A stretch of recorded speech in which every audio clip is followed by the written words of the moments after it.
Okay, so this is going to be a quick tutorial slash walkthrough of how I sort of made the gameplay sound effects for this Kirby trailer. I did this all 100% using Soundly, as well as some Logic stock synthesizers. I'm just going to talk about it for a little bit. The only thing I did use that was not a part of either of those two things is I found this sample of Kirby saying hi that I took from that video game archive website. You can hear it. Yeah. The rest of this I made completely from scratch. So I'm going to pull up, this is the video right here. I'll make this a little bigger. We can go over it. First things first, we have this shot here of Kirby doing like a sword slash jump. And you can see there's like 4 individual impacts of slices. So I wanted to make sure I had like a slice for each of those slices. Right? So if we listen to those, right? That fits the screen. They're made of, I have like this generic kind of punch damage sound that I found, as well as some like quick slicing swords that I got from there. And the other thing I wanted to talk about is this sort of synthesizer sound for the jump, right? So Kirby's an old franchise, as many games are, and when you have an old franchise, you'll realize that a lot of the sound effects, pretty much all of them exclusively, depending on how far back you go, were made with musical instruments, right? So a big thing in a lot of these old games, especially old ones that had cartridges with sound cards, is that they had a couple of voices, a few different waves of like squares, saws, sines, triangles, right? And they had to make everything out of that. And so if you think about that and you think about how they made sound effects with those things, it's like, okay, well, if you look up, you can find how to make the Mario jump sound effect 1,000,000 times over, right? It's basically just a, well, let's look at it. So I made something similar, but I used Retro Synth, which is a stock Logic synthesizer, and let's see what happens, right? So basically what it is I have a short waveform, right? I'm using a square with a pulse width modulation set to about here, as well as I'm bringing in a sub-oscillator wave or a sine wave to accompany it. And the filter is set pretty low, so you're really only hearing the fundamental for the most part, right?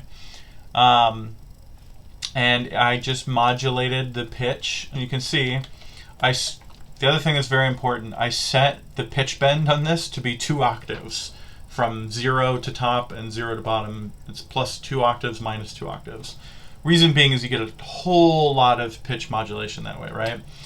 And so I start 2 octaves up, and in the course of like several milliseconds, go halfway down to about -1. So it's 3 octaves down in a couple of milliseconds, and then it slowly crawls back up to the top. So you can listen to that.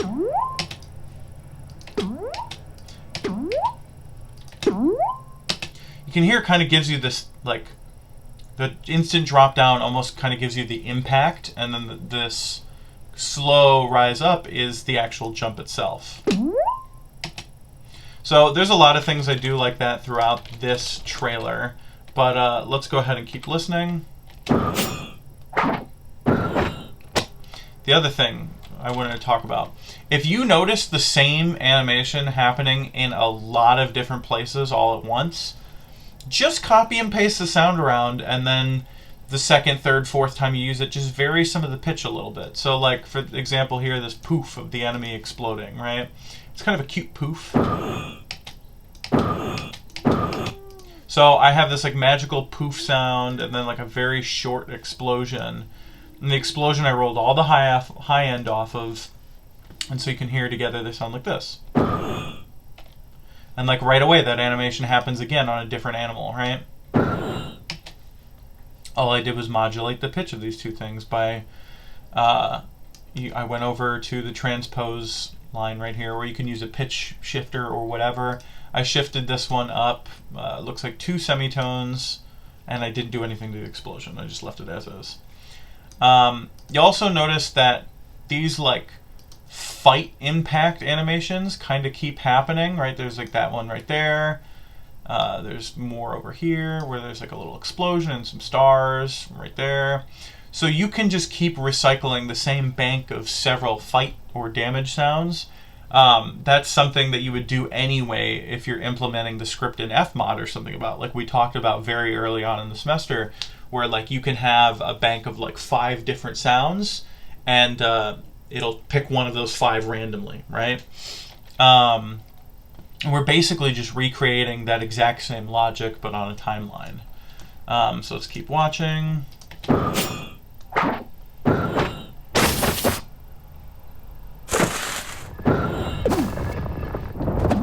So you'll see there's all these sounds that got reused over and over again, you know? Damage, sword slicing, poofs, whatever. This one, it's the damage sound plus a little bit of electrical sparks, you know, to match what's going on screen. And then once we get to this scene here, where it's a whole bunch of them jumping around, there's no time to possibly incorporate every single sound that's going on, right? It's just too much. So I focused on a few of them. Let's listen. So I took, it's like King Dedede kind of jumping, and then there's a Kirby jump, right? You can see these 2 individual jumps. So what did I do? Oh, Susie, that's another cat. You can see here, what did that actually look like? That is, again, like before, it's like we had that sharp impact, like where it goes straight down, then it goes back up, and then back down. Reason we go back down on the attack, or on the decay or release, is because you can hear he kind of approaches where he's going to be landing. It's jump initiated, jump up, jump down, right? That's how I would think about it. And so, this is Susie, by the way. She's so tiny. She wants food. So let's listen. Right? And then the other thing that's going on in that moment, arrow throws, right? For when he was throwing those harpoons, I guess. But keep moving.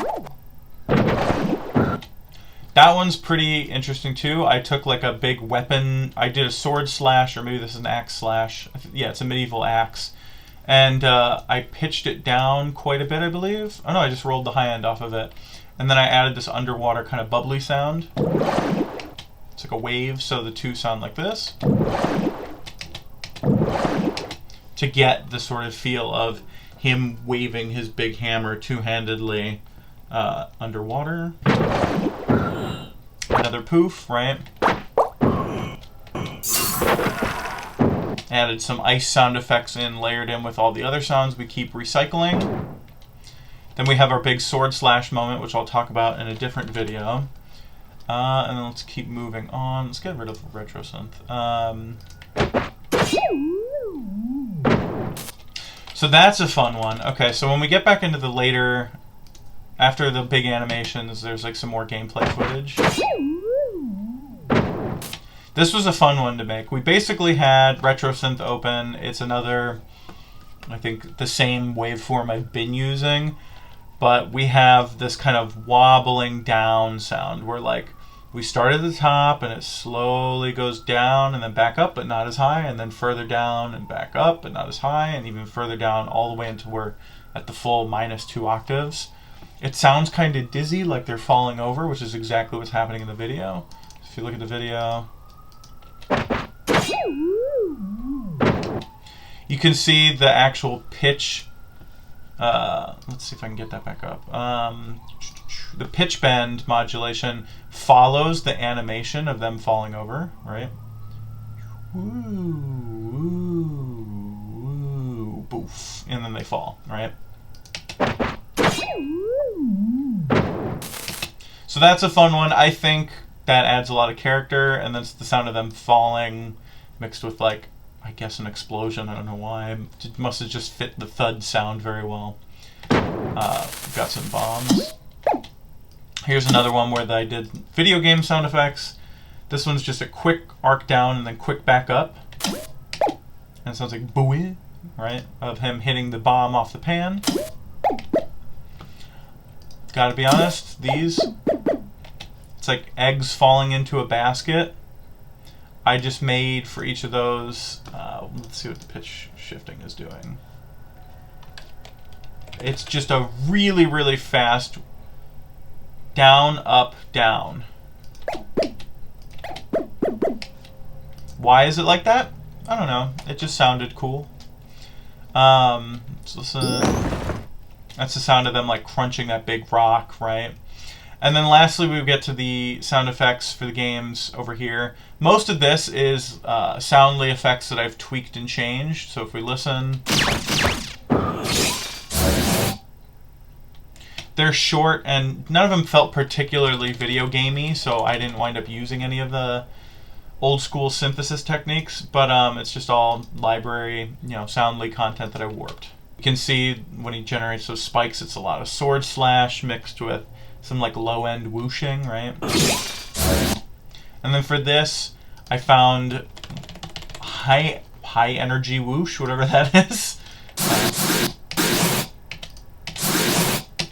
mixed with an explosion fireball, which looks like I rolled all the high end off of, and a sci-fi ambient loop. Yeah, that's cool. And I didn't do anything to that. I should have. I think I pitched shifted a little bit. And then lastly is this, which is kind of like a high-end waveform sounding thing that I felt just fit in and finished filling out that sound. So if you listen, right? So it's cool. It's a moment in the game, in the video, that's like absolutely minuscule, but I thought about how I would sound design it if it was actually in the game. What things would I layer together? And even we hear it for like only a split second, it's still well thought out and realistic for what the game would be. But yeah, so that's how I did all the sound effects for the gameplay footage. And if you see over here, what I wound up doing is all of these are heavily folder stacked to basically be like, okay, here's the first set of gameplay sounds, here's the second set, and then these are transition sound effects I made in a different session, which we'll go over in a little bit. Yeah, so like those are all going to be, I'll talk about those in a different video. But yeah, so that's how I made all the gameplay sounds, and then the last thing I did was just I took the output of all these, folder stacks, routed them to the inputs of these audio tracks, so that way I could print my stems pretty much. I just wanted to have these printed out so that way I could normalize them, and then bring them into my final session where I did my final mix. So yeah, that's gameplay sound effects. The next one will be all about sort of the big animated sound effects, as well as how to make these transition sounds. But yeah, anywho, that's all. I'll see you guys in the next one. Bye.